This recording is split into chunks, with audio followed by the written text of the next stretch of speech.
ഖുർആനിലേക്കും സുന്നത്തിലേക്കും വാ എന്ന് അവരെ വിളിച്ചാൽ ആ വിളി അവിടുന്ന് വിളിക്കുന്നത്. ഞങ്ങൾ നിങ്ങളോട് പറയണമെന്ന് അറിയോ, ഏറ്റവും ചുരുങ്ങിയ KV മുഹമ്മദ് മുസ്ലിയാർ കൂട്ടനാടിന്റെ 5 വോള്യം അതൊന്ന് വെറുതെ വായിച്ച് അർത്ഥം നോക്കിയാൽ പോലും നിങ്ങൾ അത്ഭുതപ്പെട്ടു പോകും. അപ്പൊ നിങ്ങൾക്ക് മുജാഹിദുകളോടുള്ള വെറുപ്പ് കുറയും, സെലഫികളോടുള്ള വെറുപ്പ് കുറയും. എനിക്ക് ഉറപ്പുണ്ട്. അങ്ങനെ മാറിയ ഒരുപാട് ആളുകൾ എനിക്കറിയാം. ഈ സസ് പോലെ ഉണ്ടാവും. എന്നോട് ഇന്നൊരാൾ പറഞ്ഞിട്ടുണ്ട്, അയാൾ എൻ്റെ പ്രസംഗം കേട്ട് ഖുർആൻ അധ്യായം എഴുതിയെടുക്കും, വചനം എഴുതിയെടുക്കും. ഞാൻ ഇവിടെ ഒരു കൊച്ചുപള്ളിയിൽ നിസ്കരിക്കാൻ പോയപ്പോൾ ഇന്നത്തെ അനുഭവം അറിയണേ. ഞാൻ ആ പ്രസംഗം ഓരോന്ന് നോക്കും. ഞാൻ സമസ്തക്കാരനായിരുന്നു, എനിക്ക് മനസ്സിലായി അത് അസത്യത്തിലാണ്. എന്താ കാരണം? ഖുർആൻ പഠിച്ചു. നിങ്ങൾക്കറിയോ അബൂജഹൽ പറഞ്ഞ എന്താ? ഖുർആൻ കേൾക്കരുത് എന്നാ. ഇന്നിവിടെ ഏറ്റവും കൂടുതൽ ഞങ്ങൾ പറയണേതാ? മണിച്ചുകൊണ്ട് ഓതി, ഷറഫ് ഇവിടെ ഓതി. ഏത്? സൂറത്ത് യാസീൻ. യാസീൻ വലിയ ഇഷ്ടമുള്ള ടീമല്ലേ? എന്നിട്ട് എന്താ പറയണേ? ഈ പ്രസംഗം കേൾക്കാൻ വരരുത്. ഏത് പ്രസംഗം കേൾക്കേണ്ടത്? 2 മണിക്കൂർ പ്രസംഗിച്ച 1 അരയോ ആയത്തോതുന്നത് കേൾക്കാൻ ചെല്ലാനാ പറയണത്. അല്ല പറയണതോ വൈദാ തുലിയത്ത് അലൈഹിം ആയാതുഹു സാദതുഹും ഈമാന. മുന്നിൽ കസേരട്ട ആളുകളെ ഇരുത്തി, സഹോദരിമാരെയും സഹോദരന്മാരെ, എന്നിട്ട് ഓൽക്ക് ഓതി കേൾപ്പിക്ക്. എന്ത്?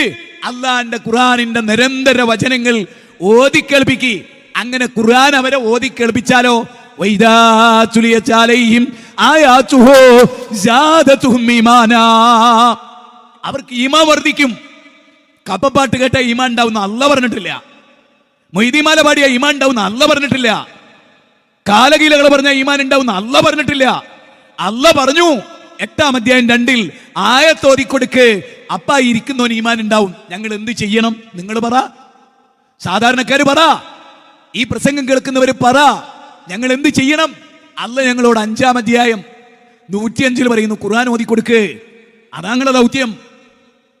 വഖാലല്ലദീന കഫറു ലാ തസ്മഉ ലിഹാദൽ ഖുർആൻ. വിശുദ്ധ ഖുർആൻ പറയാണ് 41-ാം അധ്യായം 26-ാമത്തെ വചനം. എന്തായാലും പറയുന്നു, വഖാലല്ലദീന കഫറു, സത്യനിഷേധികൾ പറഞ്ഞു, ലാ തസ്മഉ, നിങ്ങൾ കേൾക്കരുത്, ലിഹാദൽ ഖുർആൻ, ഖുർആൻ കേൾക്കരുത്. ഉസ്താദും പറയുന്നത് അത് തന്നെയാ. നിങ്ങൾ പോകരുത്. സെലഫികളെ പ്രസംഗമുണ്ട്, വഹാബികളെ പ്രസംഗമുണ്ട്, നിങ്ങൾ കേൾക്കരുത്. കാരണം എന്താ? ഒരു ഖുർആൻ ഓതും, നമ്മളതിന്റെ ശത്രുക്കളല്ലേ എന്ന്. നമ്മളെ സമസ്തക്കാർ അതിന്റെ എതിരാളികളല്ലേ? നമുക്ക് എന്ത് ഖുർആനാണുള്ളത്? ഓലെ ഖുർആൻ കേൾക്കാൻ പോരുത് കേട്ടോ. അതെന്നെ അബൂജഹലും പറഞ്ഞ്. നിങ്ങൾ എങ്ങനെ അബൂജഹലിന്റെ പാർട്ടിയായി? നിങ്ങൾ എങ്ങനെ അബൂജഹലിന്റെ പാർട്ടിയായി? എവിടെയാ അങ്ങക്ക് പിഴച്ചത്? ഞങ്ങൾ ആത്മാർത്ഥമായിട്ട് ചോദിക്കുക ഞങ്ങളോട്. ഞാൻ എന്നും ചോദിക്കുന്നത് അതേ ശൈലിയിൽ കപടനാകാതെ ചോദിക്കുകയാണ്. എന്ന് നിങ്ങൾക്ക് ഇങ്ങനെ പറ്റിയത്?